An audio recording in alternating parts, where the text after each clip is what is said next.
The lines of the poets poetry. কবির কবিতার লাইনগুলোকে কবি ইটার্নাল লাইন্স বলেছে।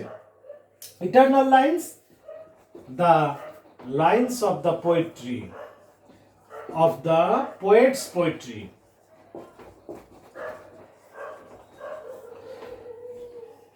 আমাদের তৃতীয় কোয়ার্টারেন্ট শেষ হলো। এখানে তৃতীয় কোয়ার্টারে যে বিষয়টি আমরা লক্ষ্য করব, তাহলে এতক্ষণ কবি কি বললেন?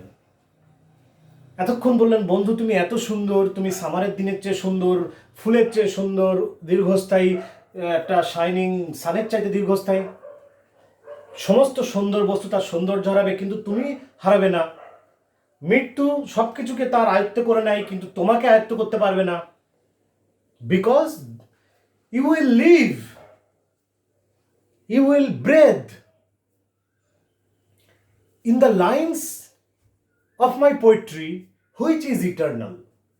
তুমি বেঁচে থাকবে, তুমি নিঃশ্বাস নেবে আমার কবিতার লাইনগুলোতে, যেটা কিনা চিরতরে বেঁচে থাকবে। মৃত্যু যে লাইনগুলোকে ধ্বংস করতে পারবে না। অর্থাৎ আমরা প্রকৃত অর্থে the poet is here is more concerned about the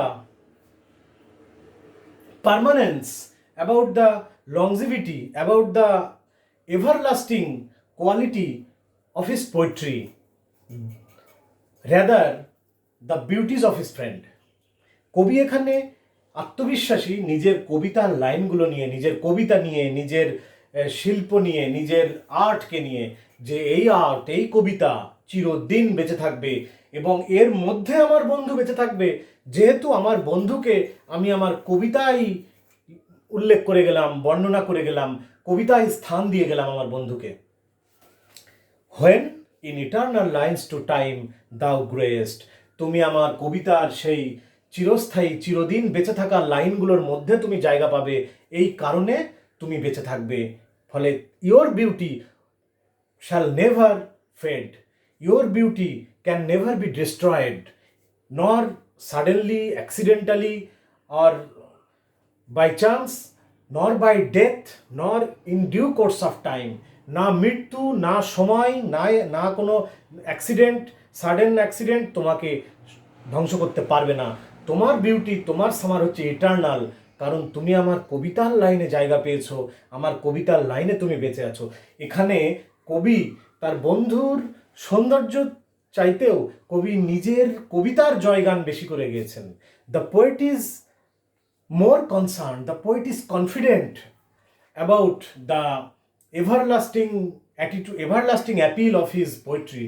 The poet is confident, poet is determined that his poetry will live forever. যতদিন পৃথিবী থাকবে ততদিন তার কবিতা বেঁচে থাকবে এবং আমার বন্ধু সেই কবিতার মধ্যে দিয়ে বেঁচে থাকবে। আমরা এবার কাউপ্লেটে আসবো, শেষ দুটো লাইনে। So long as men can breadth, বলছে কতদিন বেঁচে থাকবে বন্ধু? যতদিন মানুষ নিঃশ্বাস নেবে। আর আইস ক্যান সি, যতদিন চোখ দেখতে থাকবে। সো লং লাইফ দিস, ততদিন এটা বেঁচে থাকবে।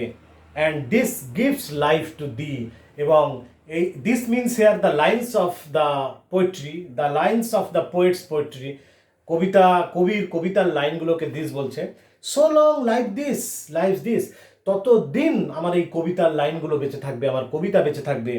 And this gives life to the, এবং এটা তোমাকে জীবন দিয়ে যাবে। অর্থাৎ আমরা কাউপ্লেটে এসে দেখব কবি সম্পূর্ণ অন্য ধরনের কথা বলছেন। অর্থাৎ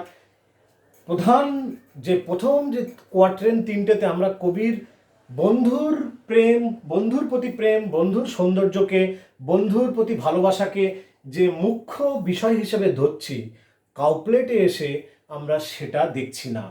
কবি টোটালি এখানে যেন অন্য একটা বিষয় দিয়ে কনক্লুড করছেন যে এতক্ষণ আমি যেটা বলছিলাম আমার আসল উদ্দেশ্য, কবির উদ্দেশ্য যেন সেটা ছিল না। কবির উদ্দেশ্য কি ছিল? কবির উদ্দেশ্য ছিল সেটা কাউপ্লেটে কবি সেটা উল্লেখ করছেন। So long as men can breathe or eyes can see, so long lives this and this gives life to thee. অর্থাৎ যতদিন মানুষ নিঃশ্বাস নেবে এবং চোখ দেখবে, ততদিন আমার কবিতা বেঁচে থাকবে এবং আমার কবিতা তোমাকে জীবন দিয়ে যাবে। আমার পোয়েট্রি, আমার the lines of my poetry will make you living for ever, তোমাকে চিরতরে বাঁচিয়ে রাখবে। ফলে যদি খুব central idea, the inner meaning of the poem, the inner meaning of the poem, central idea of the poem is that the poet is far more concerned with the permanence of art, permanence of poetry, permanence of the lines of his poetry, তার কবিতার স্থায়িত্ব নিয়ে, কবিতার চিরস্থায়িত্ব নিয়ে, the eternal appeal নিয়ে বেশি concerned.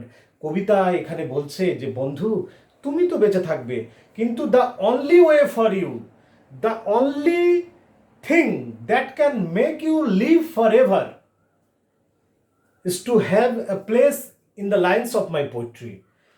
তোমার বেঁচে থাকার একমাত্র উপায়, the only way that can make you eternal, that can make you living forever is the lines of my poetry. একমাত্র উপায় তোমার এই সৌন্দর্য চিরদিন বেঁচে থাকার জন্যে আমার কবিতার লাইনে তুমি যদি জায়গা পাও। আর আমি আমার কবিতায় তোমাকে জায়গা দিয়ে গেলাম, আমার কবিতায় তোমাকে আমি ভালোবেসে গেলাম, আমার কবিতায় আমি তোমার সৌন্দর্যের বর্ণনা করে গেলাম।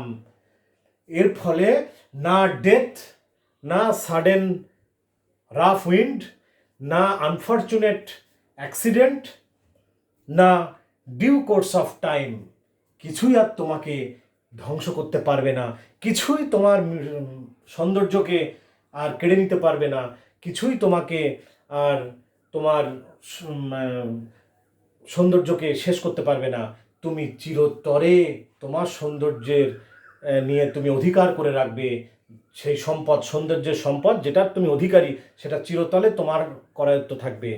সব কিছুই তোমার কাছে ব্যর্থ হবে, মৃত্যু, সময়, কোনো রাফ উইন্ডস বলি বা কোনো adverse force, any kind of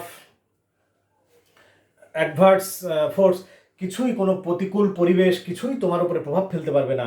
কারণ তুমি আমার কবিতায় প্রশংসিত হয়েছো, আমার কবিতার মাধ্যমে আমি তোমাকে অমরত্ব দান করে গেলাম। কারণ কবি বলছেন আমার কবিতা যে অমর, আমার কবিতা যে বেঁচে থাকবে পৃথিবী যতদিন থাকবে, মানব জাতি যতদিন নিঃশ্বাস নেবে, যতদিন চোখ দিয়ে দেখবে, ততদিন আমার কবিতা বেঁচে থাকবে। আর আমার কবিতা মানুষ পড়বে, আমার কবিতাতে তোমার কথা মানুষের মধ্যে চর্চিত হবে, তোমার সৌন্দর্য সে